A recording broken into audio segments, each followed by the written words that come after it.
মানুষের চাহিদা পূরণ করতে হবে।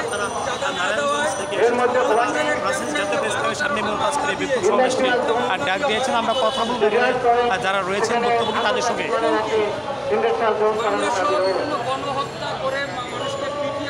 আমাদের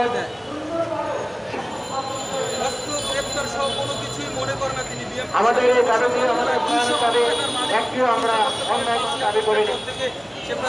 এরপরে আমাদের আরেকটি সম্পদ রয়েছে, সেটা হলো ভোলা রিলিজ।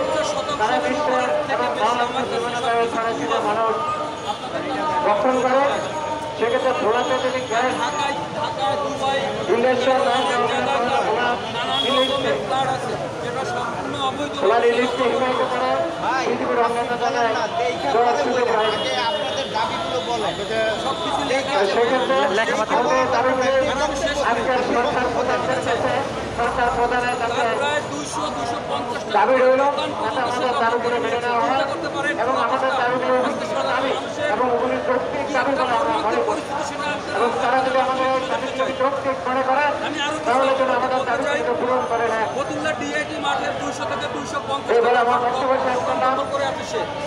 সবাইকে ধন্যবাদ। আসসালামু আলাইকুম ওয়া রাহমাতুল্লাহি ওয়া বারাকাতুহু।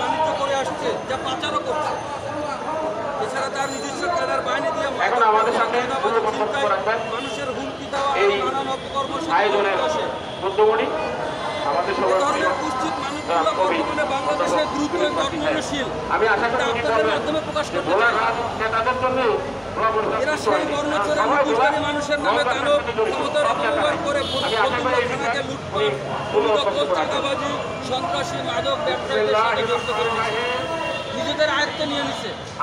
সাধারণ মানুষজন তার ভয়ে কিছু বলতে পারে না, আজকে বলার মতো কেউ নেই। আপনাদের মাধ্যমে আমি